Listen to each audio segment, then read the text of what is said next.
سلامونه دوستانو.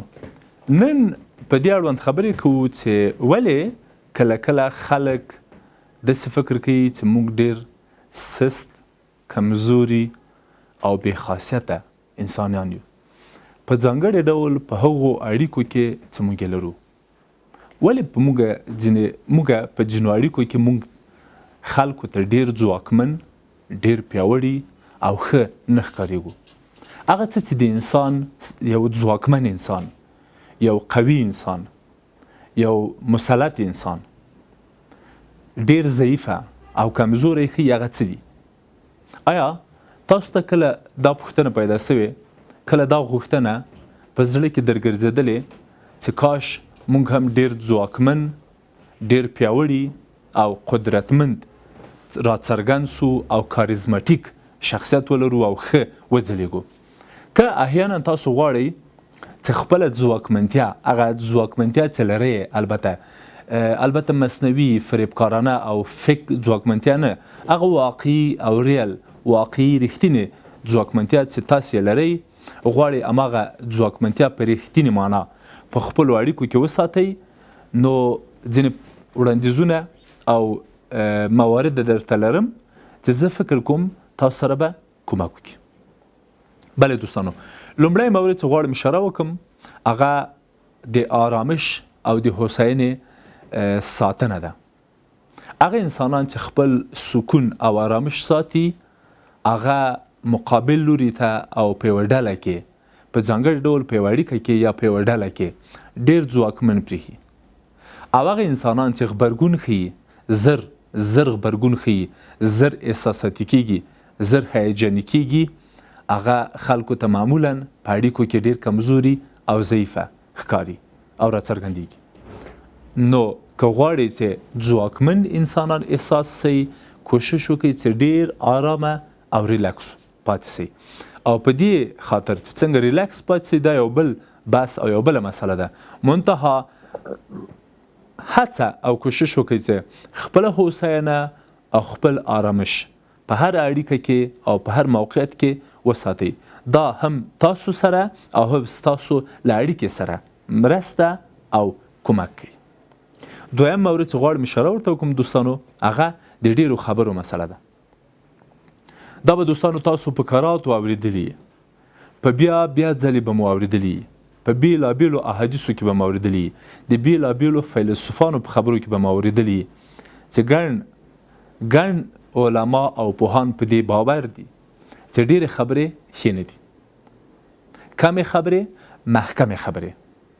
دا ډېر ښه کار ده او د هر انسان له اړیکو سره او د اړیکو په خوږوالي، ښهوالي او ځواکمنتیا کې کومک کوي.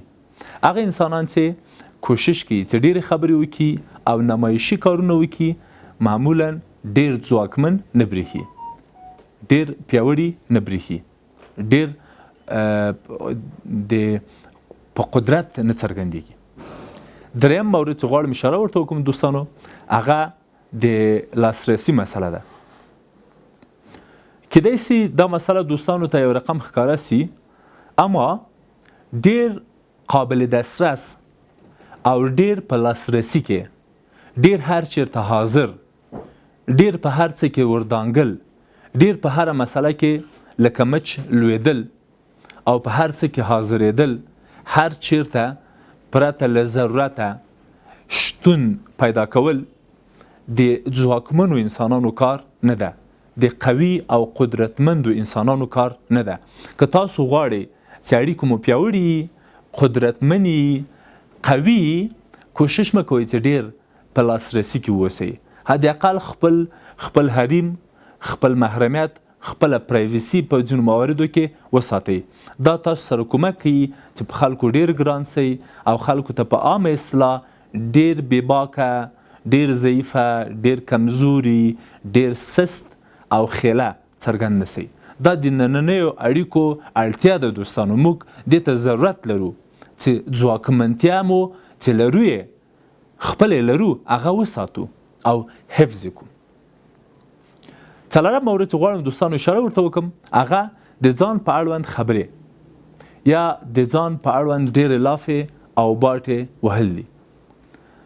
کېدای شي تاسو ته جالبه وي په اوایلو کې چې کله شخصا زه کله میډیا ته راغلم، کله چې نوی په دنده وګمارل سوم، نوی استاد سوم، نو په اوایلو کې دغه مسله ما هم درلوده، دا مشکل ما هم درلوده. ډېر به مې کوشش کاوه چې ووایم چې والله زه داسې یم، زه هغسې یم، زه هغسې یم. وروسته زه په دې پوه سوم چې دا ښه کار نه ده او دغه مرحله زه په داسې یو مرحله کې واقع سوم چې په دې پوه سوم چې نه دا ښه چاره نه ده. کېدای شي تاسو ته جالب وي دوستانو، ما ته ځینې دوستان وایي چې تاسو په 2014 کال کې 15 کال کې کتاب لیکلی، بیا مو کوم کتاب نه ده لیکلی، هڅه نه کوئ کوم کتاب ولیکئ. زه ورته وایم چې یا تر اوسه پورې خو ما کتاب نه ده لیکلی او کوم پلان هم نه لرم، خو دلیل دا ده چې ما په دې وروستیو وختو کې د کتابونو لوستل پیل کړي او هر ځل چې زه یو نوی کتاب لولم په دې متیقنه کېږم چې زه باید کتاب ونه لیکم. دغه نن سبا دوستانو یو ټولنیز مورد ګرځېدلی ده چې په ځانګړي ډول په پښتنو ځوانانو او په پښتو ادب او ادبیاتو کې چې ګڼ ځوانان په دې فکر کوي چې که زه یوه شعري ټولګه ولرم، که زه یو کتاب چاپ کړم، که زه یوه ژباړه وکړم، نو زه به یو ښه انسان واوسم په ټولنه کې.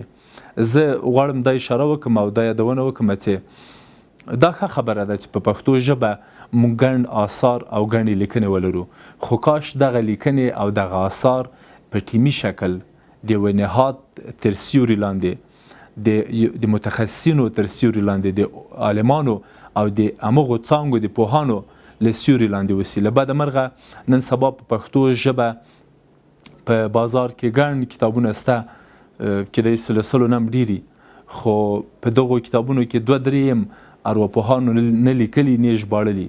یا مثلا همداسې په سیاست کې زموږ په بازار کې، په ښار کې، په کتابتونونو کې په سلګونو کتابونه شته، خو کېدای شي 1% هم سیاستمدارانو نه یې ورې لیکلي، نه یې ورې لیدلي او نه یې ورې هم له خپل نظر لاندې تېر کړي. بس یو څوک چې لږ په ژبه یې زده ده، انګریزي یې زده ده یا فارسي زده ده، بس ورته لګېدلی ده او تنبه سوی ده، یا 2-3 سل کتاب یې لیکلی دي. زه فکر کوم چې موږ اړتیا لرو دې ته، دا په دې کې شک نشته، اما دا چې موږ راځو د کتاب په ذریعه ځان په ټولنه کې وقي کوو یا مثلا ځان لوی ګڼو، دا د انسان اړیکې خرابوي دوستانو. یعنی د یوه ځواکمن انسان لپاره اړینه ده چې په خبرو نه، په لافو نه، د ځان په اړه په باټو نه، په سکون، په سکوت، په خاموشۍ او په ډېرو ژورو کارونو ځان ډېر ځواکمن وښیي او هغه ځواک چې لري هغه خپله څرګند سي. یعنی کوشش مه کوئ ځواک مو را څرګند کړئ، ځواک مو خلکو ته وښیه، ځواک په خپله ځان څرګندوي. یعنی حقیقت بالاخره په هر جامه کې چې په هر رنګ کې چې بالاخره ځان را څرګندوي. 5م مورد چې غواړم اشاره ورته وکړم دوستانو، هغه د غوږ نیول دي او د آی کانټاکټ یا د سترګو لید ده. ځواکمن انسانان او ځواکمنې اړیکې معمولا هغه دي چې په هغو کې تاسو ته غوږ ونیول سي. قوي انسانان معمولا غوږ نیسي او احساساتي انسانان، پوچ انسانان، خام انسانان معمولا ډیر جوش او خروش کوي. او هغه مسله ده چې زموږ ډیری مشران، لیکوال او لویان، زموږ سپینګیري، زموږ مشران په دې باور دي چې زموږ افغانانو له هوش نه جوش ډیر ده. بنان پیشنهاد کوم چې موږ باید دا روحیه پیاوړې کړو په خپله ټولنه کې چې ډیر غوږ ونیسو. نظر دې ته چې ډېرې خبرې وکړو. موږ باید خپل د سترګو لید ډېر وساتو، ډېرې متوجه واوسو ورته. او وروستی مورد چې غواړم اشاره ورته وکړم دوستانو، هغه له یوه چارچوب نه، له یوه چوکاټ نه، له یوې محدودې نه بیرون راوتل دي. دوستانو هر انسان په خپل ژوند کې یو چوکاټ لري، یو چارچوب لري، یو محدوده لري، ځینې حدود لري.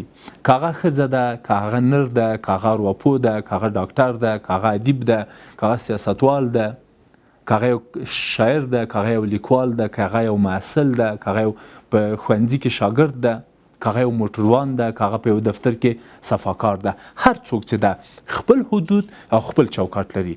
هر څوک که په خپل حدودو او په خپل چوکاټ کې پاتې سي دا د ځواکمنتیا او قدرت ښیي او دی ځواکمن او قدرتمند کوي.